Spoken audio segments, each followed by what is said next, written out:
everybody, Hannah from Destined for Adventure here. I wanted to share a little bit about my experience getting my Mexican driver's license. I also got a motorcycle driving license, and I also got my license plates in Nuevo León, the state of Nuevo León, in the city of Monterrey, just in February of 2024.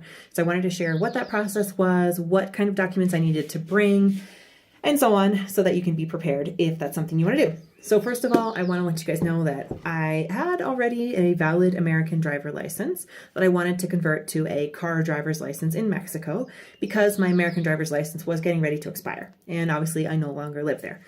So I went to the office, and basically when you're getting a driver's license for the first time in Mexico, you need to go to the office of the tránsito, not the, what is it called? Control vehicular. Control vehicular is when you're renewing an existing license or you're getting the license plates. So some people might tell you to go there. If you go there, they're just going to tell you, go to the tránsito. So the one where I went is near, it's actually, so in Monterrey, the location where I went for the Instituto de Control Vehicular is in Plaza La Silla, which is on Alfonso Reyes. But if you need to go to the Tránsito to get your license for the first time, that's actually near Fantasías Miguel, also nearby on Alfonso Reyes, and it's next to the Office of Seguridad Social. So that's where it is located. So when you want to get your license for the first time, you need to have a carta de trabajo, so a letter talking about your employment situation. I literally just wrote one up and made a signature on it. It needs to talk about like how long you've been employed in your job, what your job title is, what's the name of the company, what your responsibilities are, if you have a current contract, and if so, for how long. Those are kind of some of the details. So I needed to have proof of employment. I needed to have, and I'm not employed for a Mexican company, so I had to, obtain that otherwise. I needed to have a current ID. So they needed both my passport and my Mexican visa, the little visa card that you have as a temporary resident. And I'm not sure what's the case if you're a tourist, if you'll even be able to get a license. That's not something that I've dealt with. So sorry guys, can't help you out with that one. And you also need to have comprobante de domicilio, so the proof of your address. So I had a current, it has to be within 3 months or less. I had a current electricity bill, but I actually didn't think about the fact I could have printed out my internet bill, which is in my name. That would have been way easier. But the electricity bill, of course, is not in my name. But I brought that in anyways. And in order to also prove that that was also me, then I brought a printed out bank statement showing my address on my bank statement, which was the same address as the, proof from the government CFE bill. So I brought those items in, and then they basically check your documents. You need to have 2 copies of everything. So I had to drive down to a photocopy place and get 2 copies of everything and then come back. And then you have to, they give you like a little piece of paper. You go in line to pay. I can't remember exactly how much it was. You go in line to pay, they give you the proof, you go back to that same desk, which is in the 2nd floor of the Tránsito office, where it says licencias. So you go back to that same desk, and then they call you inside of the room to do the actual test. And if it's a motorcycle, you also have to do outside, like some actual showing of driving of the motorcycle or the car, whatever. In my case, I was able to do the conductor, licencia de conductor, so car driver, or I don't remember what's the word in English, but just normal driving license, not commercial or anything like that. Car driver and motorcycle license at the same time. Unfortunately, there was some shady business involved, but in any case, I was able to get my 2 licenses. So that's kind of the process that you would go through with the exams, and you can prepare online. There's a manual that you can study to prepare for those exams. And then from there, once you get that paperwork, which honestly, the whole process took me like 4 hours because I had to go make copies and blah, blah, blah. And it was just a lot of waiting. But anyway, once you get all that paperwork, then you take what they give you there and you go over to the Instituto de Control Vehicular in Plaza La Silla or wherever you're located now. This might be different in other municipalities of Monterrey. For example, in Apodaca, I tried to get my license there before. I went through a whole process. They need to know what type of blood you have. So I had to go to a lab and get a lab result from that, which was good because I had to show that when I got my license this time, because I honestly didn't know what type of blood I had. So you have to tell what type of blood you have. And in Apodaca, it's a lot shorter process. But unfortunately, you have to have an address in Apodaca or a proof of address from somebody which I didn't have. So anyways, so I trust me, guys, by this point, I had already been trying I've invested a lot of time. I've invested a lot of time going to a lot of different offices and a lot of money, making copies, doing these medical exams, taking the photos for the other office, blah, blah, blah. And in the end, most of that was not necessary for the process in Monterrey.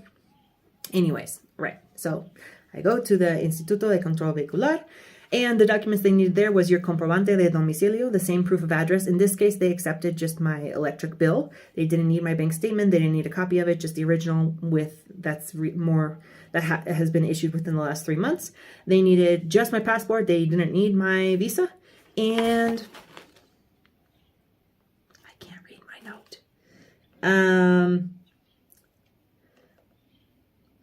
Can't read my note. I'm back. So in order to get the finalized version of the license, which when you leave the Tránsito, they just give you a printed piece of paper. So you need those printed pieces of paper from the Tránsito office. In my case, I needed a passport and my comprobante de domicilio. All of those with no copies. That you have to first, if you go in the morning, they open at 7 a.m. Don't even bother going after lunchtime. I waited in line for over an hour outside. They finally called us inside. I waited in line again. Then I went there, I did my fingerprints, I took my photos, I gave all the documents. Then they gave me a little piece of paper and told me to go on the other line to pay. But by then I had to leave because I had a meeting, so I didn't have time to stand there waiting. So they're like, you can come back tomorrow. I had to start the process completely from scratch the next day. But I went at 7 o'clock in the morning, so I was able to get it done super fast. So I really recommend that you do that.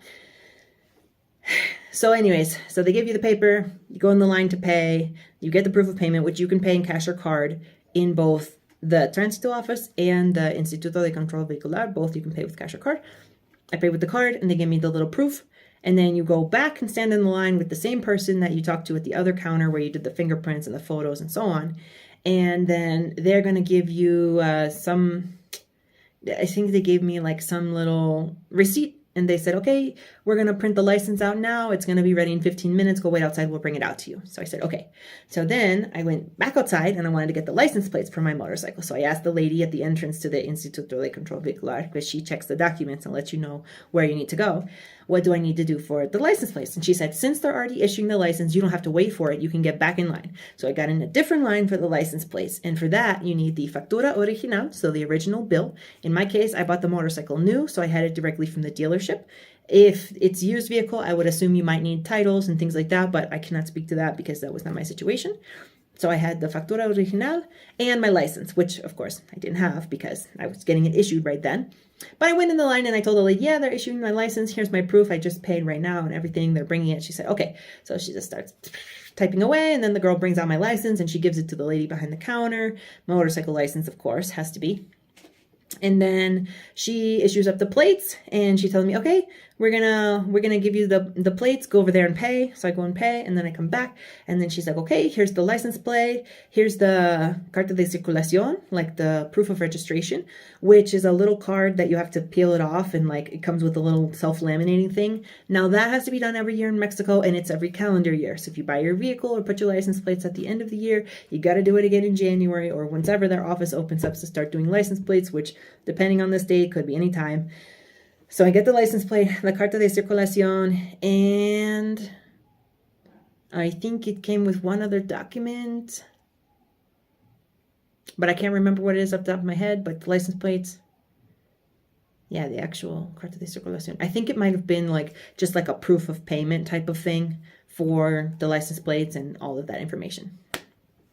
So anyways, that's basically what is the process to get your motorcycle license for the very first time, or your car driver license for the very first time, or your license plates in Monterrey in February 2024. So I hope this video was helpful for you guys. If you do have any questions, feel free to drop it in the comments and I'll try to respond. Of course, I'll do the best I can with the information that I have, although these policies and procedures could change at any time. As you guys know, in Mexico, this stuff changes all the time and that's out of my control, but at least I can share with you what my experience was. It's quite easy to go and do it yourself in person. You just need to make sure that you have enough time allocated.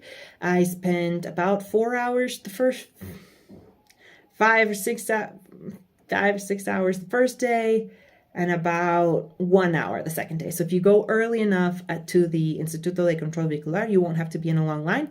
Unfortunately, the Tránsito office doesn't open until later in the morning, like 9 something. So by the time you finish there and get back over there, it's going to be late. So I might recommend allowing 2 days if at all possible. You'll have to check and make sure if they're open on the weekends. I'm not too sure. I don't think they were. So I took advantage of a US holiday when I wasn't supposed to have to work and went in and did all that. So I hope this video was helpful for you guys. Thanks for watching, and see you in the next one. Bye.